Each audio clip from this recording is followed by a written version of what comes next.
Salam alaikum. Nous allons parler dans cette vidéo de la photosynthèse, التركيب الضوئي, ce phénomène qui caractérise les plantes vertes. Donc nous allons définir la photosynthèse et parler un peu des conditions qui sont nécessaires pour le déroulement de ce phénomène. Commençons par la photo de ce bel oranger. Donc une telle plante a besoin de quoi pour se nourrir? Oui, elle a besoin de l'eau et des sels minéraux. D'ailleurs, comme toutes les plantes vertes, cette plante a besoin de la matière minérale qui est absorbée par les poils absorbants. Une telle plante a-t-elle besoin de la matière organique? Non, les plantes vertes d'une façon générale n'absorbent pas la matière organique. Voyons maintenant un peu la composition des oranges. Donc, comme montre ce tableau, dans les oranges, on trouve la matière minérale, on trouve les oligo-éléments comme le fer, bêta-carotène, on trouve les macroéléments comme le calcium, le potassium, et c'est normal de trouver la matière minérale dans les oranges, puisque l'oranger absorbe la matière minérale de son milieu. En plus de la matière minérale, on trouve dans les oranges la matière organique. Exemple, les vitamines, vitamine B9, vitamine C. On trouve aussi les lipides, dorniettes. On trouve aussi les glucides, soccariettes, et avec un pourcentage assez important, 8,32 grammes pour 100 grammes d'orange. On trouve aussi les protides, protidettes. Donc, vous voyez pas que c'est un peu bizarre? D'une part, on dit que les orangers n'absorbent pas la matière organique. D'autre part, on trouve la matière organique dans les fruits d'oranger. Donc, pour cela, nous allons poser la question, d'où vient cette matière organique? Avant de répondre à cette question, nous allons s'assurer que tous les organes des plantes vertes contiennent la matière organique. Pour cela, nous allons faire les expériences suivantes. Commençons par chercher l'amidon dans les tubercules de pommes de terre. Comme vous savez, les tubercules de pommes de terre sont riches en amidon. Bon, pour chercher l'amidon, qu'est-ce qu'on utilise comme réactif? Oui, on utilise l'eau iodée. On sait que l'eau iodée, en présence de l'amidon, donne une coloration bleu foncé. Donc, si on prend un morceau de tubercule de pomme de terre, on lui ajoute quelques gouttes d'eau iodée, nous allons obtenir une tache bleu foncé qui prouve la présence de l'amidon dans le tubercule de pomme de terre. Donc, grâce à cette expérience, on est sûr maintenant que le tubercule de pomme de terre est riche en matière organique, l'amidon, malgré que la plante mère n'absorbe pas la matière organique. On peut aussi montrer que les fruits d'oranger, les oranges, sont riches en matière organique, en glucose. Bon, pour chercher le glucose, qu'est-ce qu'on utilise comme réactif? On utilise la liqueur de Fehling.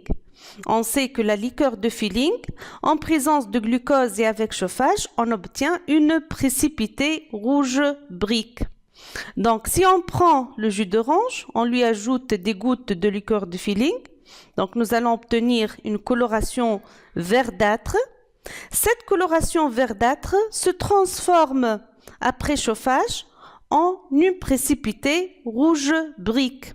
Cette coloration rouge brique montre bien que le jus d'orange est riche en glucose, malgré que la plante mère, malgré que l'oranger n'absorbe pas la matière organique, n'absorbe pas le glucose de son milieu. On peut aussi montrer que les graines d'haricots, par exemple l'oubia, est riche en gluten. Le gluten, on les protides. Pour chercher le gluten, on utilise comme réactif le sulfate de cuivre et la soude. Donc, si on prend une graine d'haricot, On lui ajoute le sulfate de cuivre et on agite très bien. Puis on se débarrasse de surplus et on ajoute la soude. Nous allons obtenir après un certain temps une coloration violette sur la graine d'haricot qui prouve la présence de gluten. Donc, grâce à cette expérience, on est sûr que les graines d'haricot sont riches en matière organique, le gluten, malgré que la plante mère n'absorbe pas la matière organique. On peut aussi chercher l'amidon dans les feuilles de géranium, ces belles plantes. Bon, pour chercher l'amidon, comme on vient de dire, on utilise l'eau iodée. Mais cette fois-ci, nous allons traiter la feuille à l'eau iodée. En quoi consiste le traitement de la feuille à l'eau iodée? Donc, c'est simple. On doit faire bouillir tout d'abord la feuille à l'eau bouillante pour tuer les cellules vivantes. Puis, on met cette feuille dans l'alcool bouillant pour qu'elle se débarrasse de la chlorophylle, l'urdur, la chlorophylle qui donne la coloration verte à la feuille.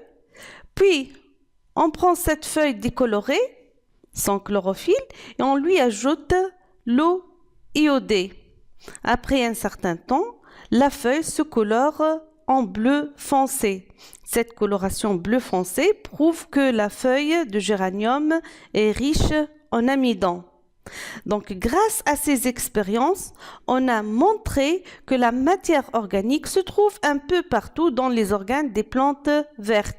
On a trouvé la matière organique dans les feuilles, dans les graines, dans les fruits, dans les tubercules, donc un peu partout dans la plante. Donc, nous allons reposer la question, d'où vient cette matière organique? Eh bien, une plante verte est capable de fabriquer elle-même sa matière organique lorsqu'elle se trouve dans des conditions bien déterminées grâce à un processus qui s'appelle la photosynthèse. Donc, les plantes vertes qui peuvent fabriquer leur matière organique grâce à un processus qui s'appelle la photosynthèse, التركيب الضوئي. Cherchons un peu ces conditions nécessaires pour le déroulement de la photosynthèse. Bon, pour chercher ces conditions, nous allons faire les expériences suivantes. Donc, dans la première expérience, nous allons travailler avec des feuilles panachées. Qu'est-ce que ça veut dire une feuille panachée? C'est une feuille qui possède deux couleurs, comme cette feuille. Donc, cette feuille a une zone verte. Elle est verte car elle contient la chlorophylle. Et une zone qui n'est pas verte, dans ce cas, elle est blanche. Donc, elle ne contient pas la chlorophylle. On arrache cette feuille et on la traite à l'eau iodée. Après le traitement de la feuille panachée à l'eau iodée, qu'est-ce qu'on obtient comme résultat? Regardez. Voilà. Donc, on remarque que la zone qui a été verte, la zone qui contient la chlorophylle, se colore en bleu foncé. Qu'est-ce que ça veut dire ça?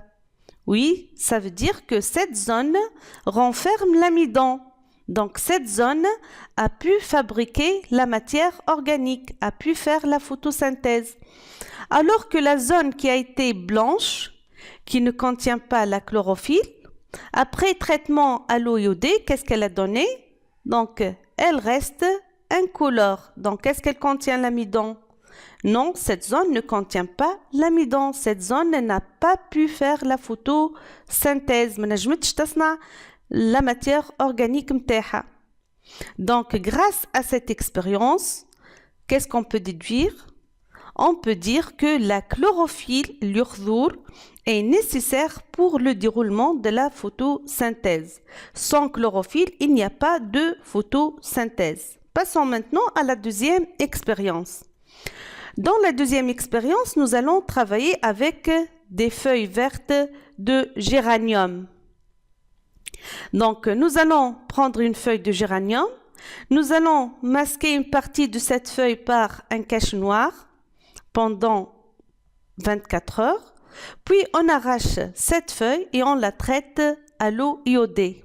Qu'est-ce qu'on obtient comme résultat? Regardez, voilà. Donc, la zone qui a été cachée par un cache noir reste incolore. Est-ce qu'elle contient l'amidon? Eh bien non, elle ne contient pas l'amidon. Alors que la zone qui a été exposée à la lumière, elle se colore en bleu foncé, ce qui prouve qu'elle renferme l'amidon. Donc, cette zone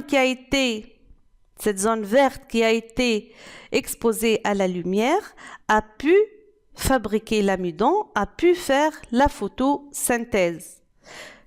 Donc, grâce à cette expérience, on est sûr que la lumière est nécessaire pour le déroulement de la photosynthèse.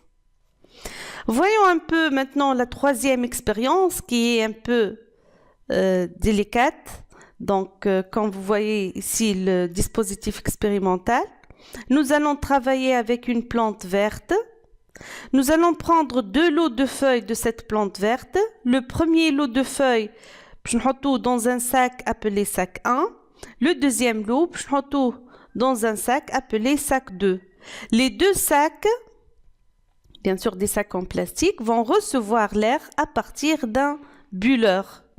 Le sac numéro 1 reçoit l'air directement de bulleur, c'est-à-dire reçoit l'air normal qu'on respire et qui contient le dioxyde de carbone, le CO2. Donc ces feuilles vont recevoir l'air qui renferme le CO2.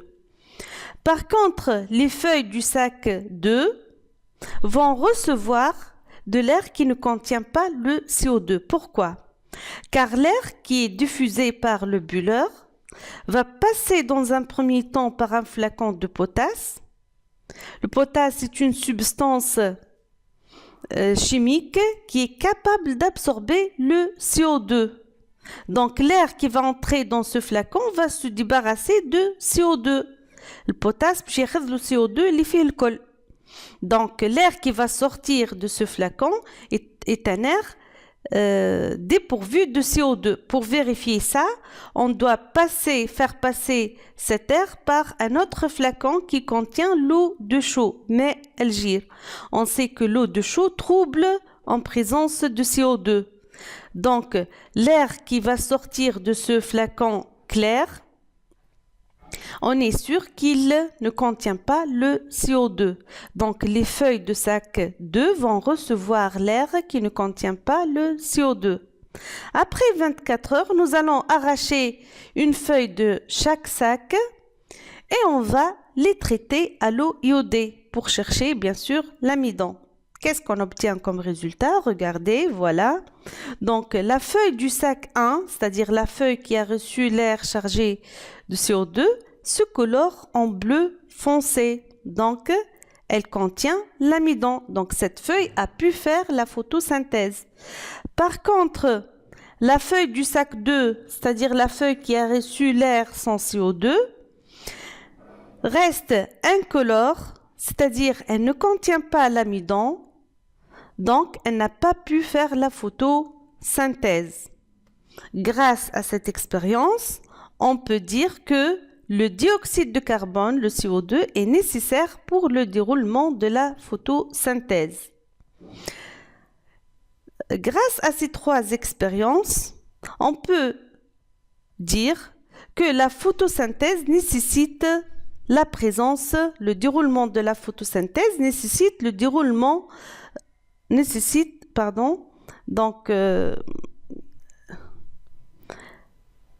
grâce à ces 3 expériences, on a pu déterminer 3 conditions nécessaires pour le déroulement de la photosynthèse.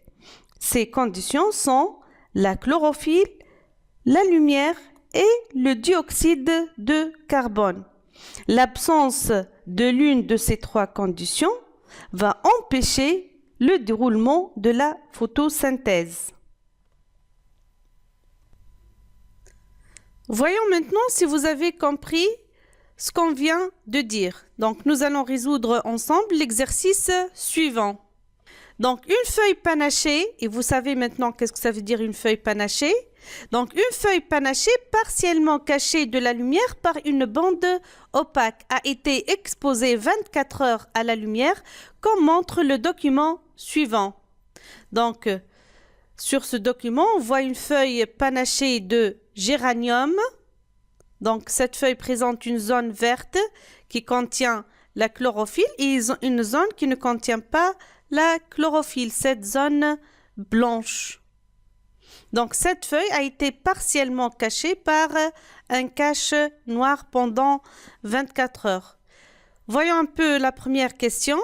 Précisez le réactif employé pour localiser l'amidon. Autrement dit, qu'est-ce qu'on utilise comme réactif pour chercher l'amidon? Oui, quel réactif on utilise? Exactement, on utilise l'eau iodée. L'eau iodée est le réactif utilisé pour chercher l'amidon. Donc, c'est une question simple là, à ne pas rater dans le devoir. Passons maintenant à la deuxième question. Reproduire cette feuille en localisant les zones où l'on trouvera de l'amidon. C'est-à-dire, nous allons schématiser la feuille panachée de géranium et sur ce schéma, nous allons indiquer les zones qui se colorent en bleu foncé et les zones qui resteront incolores. Regardez ma proposition. Voilà. Donc, comme vous voyez ici, donc il y a des zones qui vont se colorer en bleu foncé. Il y a d'autres zones qui resteront incolores. Donc, par exemple, la zone 1 ici, pourquoi elle ne se colore pas? Pourquoi elle reste incolore? Oui, exactement, car elle ne contient pas l'amidon, car elle n'a pas pu faire la photosynthèse. Mais pourquoi elle n'a pas pu faire la photosynthèse? Oui, exactement, donc cette zone n'a pas pu faire la photosynthèse, car il n'y avait pas de lumière dans cette zone. Cette zone a été cachée par la bande opaque. Donc, c'est à cause de l'absence de la lumière qu'il n'y avait pas photosynthèse. Regardons maintenant les zones de cette zone et cette zone. Pourquoi ces deux zones restent incolores? Oui, car elles ne contiennent pas l'amidon, car elles n'ont pas pu faire la photosynthèse. Mais pourquoi elles n'ont pas pu faire la photosynthèse? Exactement, car dans ces deux zones, il n'y avait pas de chlorophylle. Donc, ces deux zones étaient blanches, ne contiennent pas la chlorophylle. Donc, à cause de l'absence de la chlorophylle, là, il n'y avait pas de photosynthèse. Maintenant, voyons un peu ces deux zones, les zones 3. Pourquoi les zones 3 restent incolores? Elles ne contiennent pas la chlorophylle. Elles ne contiennent pas l'amidon, n'ont pas pu faire la photosynthèse. Oui, car ces deux zones, il n'y avait pas la chlorophylle, d'une part, il n'y avait pas de la lumière. Ces deux zones étaient blanches, d'une part, et elles étaient cachées par le cache noir. Donc, à cause de l'absence de la chlorophylle et de la lumière, ces deux zones n'ont pas pu faire la photosynthèse. Regardons maintenant la zone 4, donc cette zone et cette zone donc, qui se colorent en bleu foncé. Qu'est-ce que ça veut dire? Oui, ça veut dire que dans ces deux zones, il y a l'amidon. Ces deux zones ont pu faire la photosynthèse. Eh bien, ces deux zones ont pu faire la photosynthèse car dans ces deux zones, il y avait la chlorophylle. Ce sont les deux zones vertes de la plante. Donc, il y avait la chlorophylle. Il y a la lumière. Ces deux zones n'étaient pas cachées par la bande opaque. Elles étaient exposées à la lumière. Et il y a le CO2 qui se trouve dans l'air ambiant. Donc, ces deux zones ont pu faire la photosynthèse puisqu'il y avait les trois conditions nécessaires pour la photosynthèse. Voilà, j'espère que vous avez bien compris votre cours. Sinon, j'attends vos questions et vos commentaires sur la chaîne Taqi Academy. À bientôt, au revoir.